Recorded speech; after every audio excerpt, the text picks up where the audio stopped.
యుద్ధ సామగ్రిని అమ్మడం ఆపాలి, యుద్ధ సామగ్రిని తయారు చేయడం ఆపాలన్నదే 44 సంవత్సరాలుగా నేను ప్రమోట్ చేస్తుంది.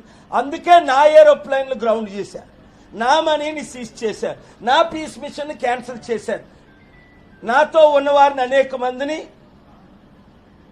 లేపేశారు. కానీ శాంతిని లేపేలేరు. ఎండ్ ఆఫ్ ద డే శాంతే గెలుస్తుంది, సత్యమే గెలుస్తుంది. మన దేశమే గెలాలని కోరుకుంటున్నాను. మన నాయకులందరూ దీనికి సపోర్ట్ చేయాలని I'm requesting all people one more time, all political parties come together in this. Don't hold press meets criticizing Prime Minister government. This is not the time.